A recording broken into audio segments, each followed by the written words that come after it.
Can I give the floor to the representative of the Russian Federation?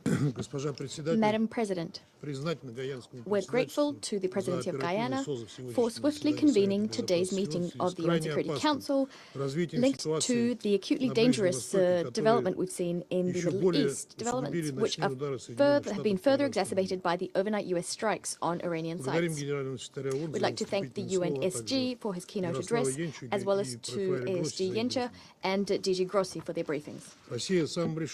Russia condemns in the most decisive terms the irresponsible, dangerous and provocative actions committed by the USA against the Islamic Republic of Iran, a sovereign member state of the United Nations.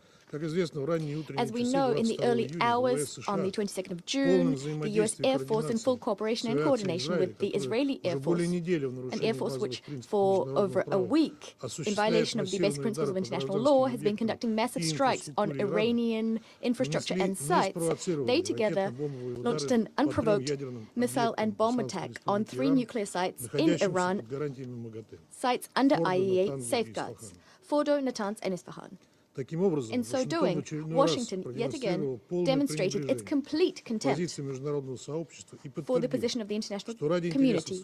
Washington reasserted that to further the interests of its Israeli ally, it's prepared not only to turn a blind eye to the killings of tens of thousands of Palestinian women, children and older persons, but also to gamble with the safety and well-being of humanity as a whole. Through their actions, the U.S. has opened a Pandora's box. No one knows what new catastrophes and suffering it will bring. In the last 10 days, we heard 3 briefings from the IAEA DG, Mr. Rafael Grossi. He cautioned that strikes on Iranian nuclear infrastructure could have absolutely unpredictable repercussions, as well as that they pose a major threat to both the nuclear safety and security, not only in Iran, but also in the region and the world. Yet Washington is completely unconcerned. It's unconcerned by either the radiological consequences nor the threat to the lives and health of a huge number of people, civilians including women and children in the region and beyond. Washington, much like West Jerusalem, sees itself as the highest judge in the land, vested with the right to mete out justice as it sees fit. Thus, the U.S. has confirmed that in order to safeguard their global hegemony, it's prepared to commit any crimes, any violations of international law. Let me remind you that no one gave the U.S. the authority to act in such a way. We insistently offered our U.S. colleagues our mediation services so as to find a peaceful, mutually agreeable solution surrounding the Iranian nuclear program. Yet our U.S. colleagues are clearly not interested in diplomacy today. Responsibility for this falls squarely on the shoulders of the U.S. leadership, especially given that it is the U.S. leadership that not only publicly acknowledged its responsibility for these actions, but actually flaunted it, demonstrating wholesale disregard for the norms of international law and the UN Charter, as well as Security Council resolutions, including Resolution 487 and Resolution 2231, as well as the Non-Proliferation Treaty, the NPT. Madam President, just 2 days ago, here in this very chamber, we heard from many delegations, including the closest allies of the U.S. They called for a de-escalation and for the settlement of differences around the negotiation table. Yet our U.S. colleagues yet again ignored this position, the position of the entire international community, following Israel's lead. Instead of checking Israel, instead of forcing it to halt the spiral of escalation, today we once again will be hearing from the U.S. representative. We'll be hearing cynical statements about readiness to return to the negotiations table, as if there were no strikes using heavy payload bombs on Iran. Clearly, this is being done to hypercritically subsequently portray Tehran as the party that spoiled the negotiations process, the party that's supposedly undermining stability in the Middle East. Yet we believe that none of our sensible colleagues in the international community will believe our U.S. colleagues anymore, much like they won't believe their attempts to convince the Security Council that Iran was trying to acquire nuclear weapons.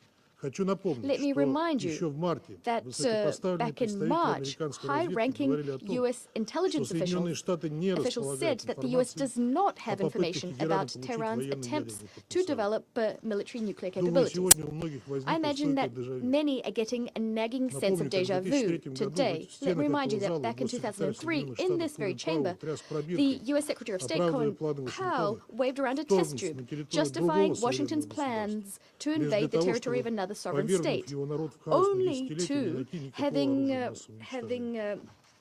waged decades of chaos onto its people to not find any WMDs there.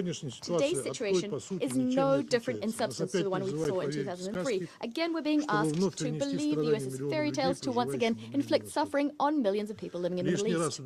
This cements our conviction that history has taught our US colleagues nothing.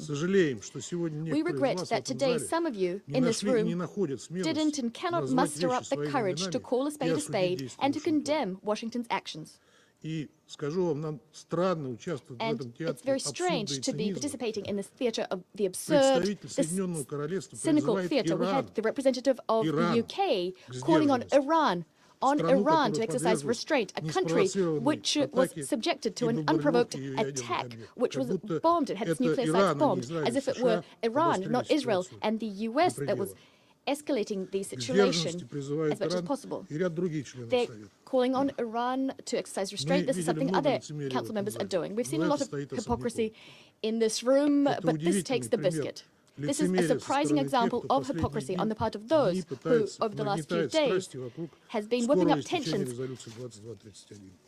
regarding Resolution 2231, which will soon expire. Madam President, throughout the last week, we witnessed a new, highly dangerous wave of escalation. Last night, the situation became wholly unprecedented in nature. The radiological repercussions of the US attacks remain to be assessed, and we're counting on the IAEA and its Director General to issue a clear-cut, professional and impartial analysis of the situation, including by presenting an objective report at the emergency session of the Board of Governors of the IAEA. Yet it's already clear that strikes on Iran's nuclear sites, including those conducted by one of the NPT's depositories, the US, that these attacks amount to a colossal attack on the global NPT regime, non-proliferation regime. They not only deal a blow to the authority of the IAEA, they also deal a blow to the entire system of inspections and control implemented by the agency. They also destroy the basis of the system of international cooperation, including de facto risking casting us back into the era of nuclear risks. Seemingly, this is what Washington and Western Jerusalem are seeking. The Russian Federation, as a responsible state and a permanent member of the Security Council, cannot abide such a scenario. We cannot support it. Iran, as per the NPT, has the right to develop its civilian nuclear program. Overnight, the U.S. has de facto nullified years of diplomatic efforts aimed at ensuring compliance with this fundamental principle. Agreeing with the legality of U.S. actions is tantamount to throwing out all of the international community's advances on this front. And since we talked about the importance of the NPT and the global non-proliferation regime today, I'd like to remind you that Israel has not yet acceded to the NPT. Thus, there cannot be a comprehensive IAEA inspections program vis-à-vis Israel. As for Iran, in keeping, I'd like to remind you that Israel has not acceded to the NPT, so no comprehensive IAEA inspections program vis-à-vis Israel is being implemented. As for Iran was and remains the most monitored IAEA state in the world. And instead of supporting Iran, we're getting bombardments of this country, including its civilians. This is a country, and this is being done by a country which has, in principle, refused to sign the NPT. This is an outrageous, cynical situation. It's very strange that the IAEA DG did not say a word about this, nor did he call on Israel to join the NPT, not once. Madam President, I think that everyone in this room can see full well that unless we stop the escalation, the Middle East will find itself on the verge of a large-scale conflict with unpredictable consequences for the entire international international security system. А весь мир может оказаться на грани Plus, the ядерной entire катастрофы. world might end up on the verge of a nuclear disaster. We call for an immediate cessation of aggressive actions by Israel and the US, restraint on the part of all parties, and return into the fold of international diplomacy and the negotiations Но одних process. призывов со стороны Yet, членов Совета Безопасности calls on the part недостаточно. of UN Security Council members В are силу not enough. положения Устава ООН, Based on the которые в provisions иных of the UN случаях те, кто Charter, сегодня лицемерно and молчит, рьяно призывают these are the very same соблюдать. provisions that those who are Совет hypocritically Безопасности staying silent просто today call for обязан respect for in other выработать коллективное cases. решение, On the basis of these которое сделало бы provisions, the Security Council is simply недопустимыми удары по duty-bound to craft a объектам collective иранской инфраструктуры decision мирного which атома, would make находящимся под unacceptable гарантиями strikes мира. on Iranian nuclear infrastructure, Для этого, which прежде are всего, under необходима IEA четкая правовая и safeguards. To this политическая end, we оценка need, first and случившегося. foremost,